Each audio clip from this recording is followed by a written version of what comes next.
most attractive ponds are the ones that look really natural, like they've always been there. One secret to achieving this effect is choosing the right kind of rock. A common mistake is to use landscaping rock that isn't native to the area. It just doesn't match the environment. You'll also want to avoid using rocks that are all the same size and placing them in a symmetrical arrangement. That just looks unnatural.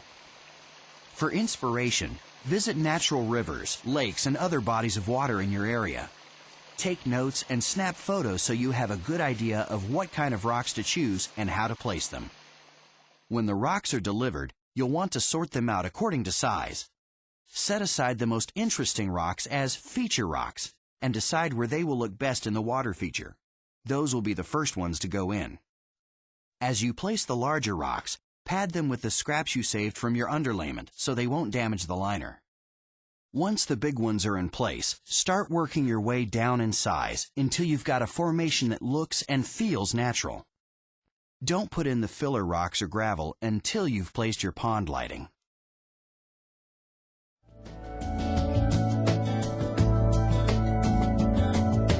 There's something about the way water plays on light that people find very attractive and fascinating. The most beautiful ponds we've seen use lighting to highlight decorative rocks, statues, and other points of interest. Just the way light dances off the waterfalls adds interest and depth. Halogen lights are great for directional lighting. Install them in or out of the water to light up a dramatic rock formation or a statue. Be sure to coil an extra 5 to 10 feet of cable and secure it under each light. That will save you a headache when it's time to change the bulbs. You can just draw the whole fixture up out of the water.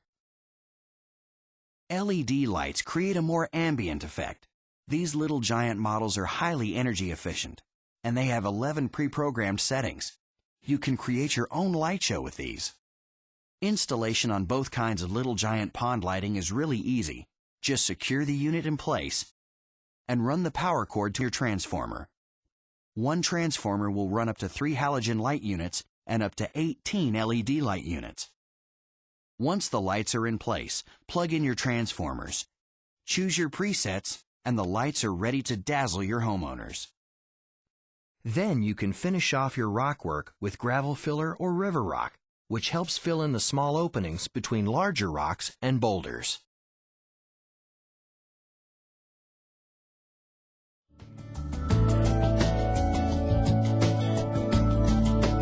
Plants and flowers are more than a finishing touch. They actually help maintain the quality of the water in your water feature while adding beauty.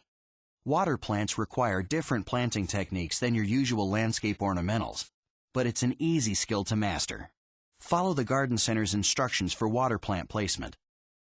It may seem contrary to your natural instinct, but water lilies are actually placed below water level. Don't worry, in a couple of weeks they'll be at the surface of the pond and looking great. Using one of these sturdy little giant plant baskets, we place some gravel in the bottom of the basket for weight, and then add the plant. Aquatic planting media can also be used. Other plants will thrive on the higher plateaus you created. As you place the plants, don't be afraid to move things around. Your goal should be to create an environment that looks as natural as possible.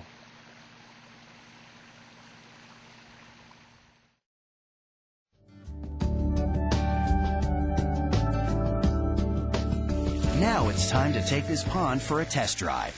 First, fill it about 2/3 full of water, just enough to get the pump going. Then, kick on the electricity to get things moving. Check the pump to make sure it's operating and test the lighting. This is really the only way to make sure the waterfalls are flowing the way you want them to. If you need to, turn off the power and adjust or add rocks. Then run the system again to make sure you've got it right. When you're satisfied, turn the power off again so you can start the finishing work.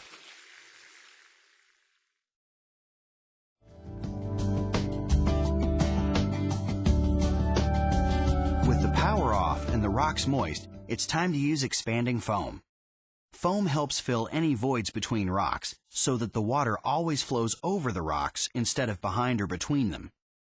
You'll probably want to wear gloves because pond foam is made to stick. The foam will have to dry for a half hour or 45 minutes before you can turn the water and power back on.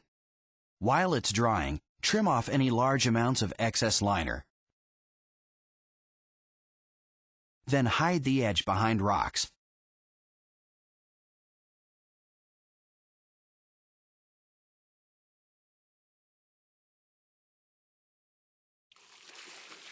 Add planting beds around the edges, mulching them well.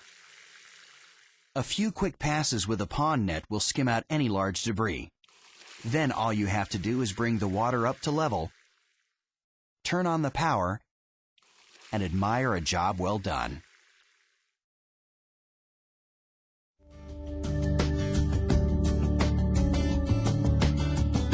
Once you've built a beautiful pond, it's important to keep it looking clean and healthy. Mother Nature has her own way of achieving this. We can give her a little help with some simple technique. Periodically, you or the homeowner will need to clean out the skimmer. Simply shut the weir gate to prevent more water from entering the skimmer and let the pump empty the box. Then, hose off the brushes and net on the grass. Check the pump annually for clogs.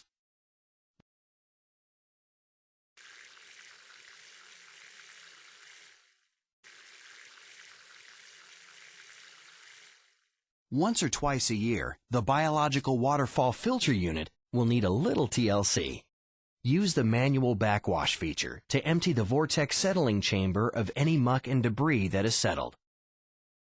Filter pads only need hosing off once or twice a year. More than that will kill the beneficial bacteria that the pond water needs. The biological media bag can simply be dunked a few times in a bucket of pond water. Every 18 months or so, the UV light bulb will need to be replaced.